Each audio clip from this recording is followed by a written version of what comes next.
Zhuyenko Elizaveta is reading sonnet number 104. To me, fair friend, you never can be old, for as you were when first your eye I eyed, such seems your beauty still. 3 winters cold have from the forest shook 3 summers' pride.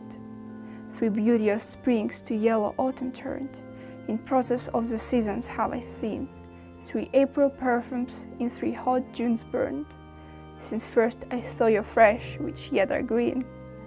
Oh, yet doth beauty, like a dial hand, still from his figure and no pace perceived. So your sweet hue, which methinks still doth stand, hath motion, and my eye may be deceived. For fear of which, hear this, through age unbred, ere you were born, was beauty's summer dead. Alexander Gogol is reading Sonnet 94. They that have power to hurt and will do none, that do not do the thing they must do show, who, moving others as themselves as stone, unmoved, cold, and to temptation slow, they rightly do inherit heaven's graces, and husband nature's riches from expense. They are the lords and owners of the faces, others, but stewards of their excellence. The summer's flower is to the summer sweet, though to itself it only live and die. But if that flower will base infection meet, the basest wit unbraves his dignity, for sweetest things turn sourest by their deeds. Lilies the faster smell favor than wits. Alexander Magdebur is reading sonnet number 23. As an imperfect actor on the stage, who with his fear is put beside his part, or some fierce thing replete with too much rage, whose strength's abundance weakens his own heart. So I, for fear of trust, forget to say the perfect ceremony of love's rite, and in mine own love's strength seems to decay, O charged with burden of mine own love's might. Oh, let my books be then the eloquence and dumb presages of my speaking breast, who plead for love and look for recompense, more than tongue that more hath more expressed. Oh, learn to read what silent love has writ. To read with eyes belongs to love's fine wit. Gordy Lankin is reading Sonnet 12. When I do count the clock that tells the time, and see the brave day sunk in hideous night, when I behold the violet past prime, and sable curls all silvered or with white, when lofty trees I see barren of leaves, which erst from heat did canopy the herd, and summer's green all girded up in sheaves, borne on the bier with white and bristly bird, then of thy beauty do I question make, that thou among the wastes of time must go, since sweets and beauties do themselves forsake, and die as fast as they see others grow, and nothing gainst time's scythe can make defense, safe breed to brave him when he takes thee hence. Maria Getz is reading Sonnet 23. As an imperfect actor on the stage, who with his fear is put beside his part, or some fierce thing, replete with too much rage, whose strength's abundance weakens his own heart. So I, for fear of trust, forget to say the perfect ceremony of love's rite, and in mine own love's strength seem to decay, o'ercharged with the burden of mine own love's might. Oh, let my books be then the eloquence and dumb presagers of my speaking breast, who plead for love and look for recompense, more than that tone that more hath more expressed. Oh, learn to read what silent love hath read, to hear with eyes belongs to love's fine wit. Margarita Rukasova is reading Sonnet 104. To me, fair friend, you never can be old, for as you were when first your eye I eyed, such seem you beauty still. 3 winters cold have from the forest shook 3 summers' pride. 3 beauteous springs to yellow autumn turned, in process of the seasons have I seen. 3 April perfumes in 3 hot Junes burned, since first I saw you fresh, which yet are green. Oh, yet does beauty like a dial hand, still from his figure and no pace perceived, so your sweet hue, which missing still does stand, hath motion, and mine eye may be deceived. For fear of which, hear this, though age unbred, ere you were born, was beauty's summer dead. Daria Shvilova is reading sonnet number 16.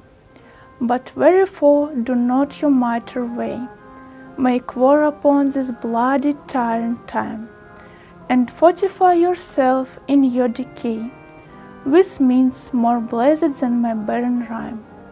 Now stand you on the top of happy hours, and many maiden gardens yet unset, with virtuous wish would bear your living flowers, much liker than your painted counterfeit. So shoot the lines of life that life repair, which this time's pencil or my pupil pen, neither in inward wars nor outward fair, can make you live yourself in eyes of men. To give away yourself keeps yourself still, and you must live drawn by your own sweet skill. Mikhail Bogdanov, sonnet number 130. My mistress' eyes are nothing like the sun. Coral is far more red than her lips red. If snow be white, why then her breasts are dun? If hairs be wires, black wires grow on her head. I have seen roses damasked red and white, but no such roses sear in her cheeks, and in some perfumes is there more delight than in the breath that from my mistress reeks. I love to hear her speak, yet well I know that music hath a far more pleasing sound. I grant I never saw a goddess go, my mistress when she walks treads on the ground. And yet, by heaven, I think my love as rare, as any she belied the false compare. Sonnet 20. William Shakespeare. As an imperfect actor on the stage, who with his fear is put beside his part, or some fierce thing replete with too much rage, whose strength's abundance weakens his own heart. So I, for fear of trust, forget to say the perfect ceremony of love's rite, and in mine own love's strength seem to decay, overcharged with burden of mine own love's might. Oh, let my books be then the eloquence and dumb presages of my speaking breast, who plead for love and look for recompense, more than that tongue that more hath more expressed, or learn to read what silent love hath read. To hear with eyes belongs to love's fine wit. Michael Kondrashev, sonnet number 78.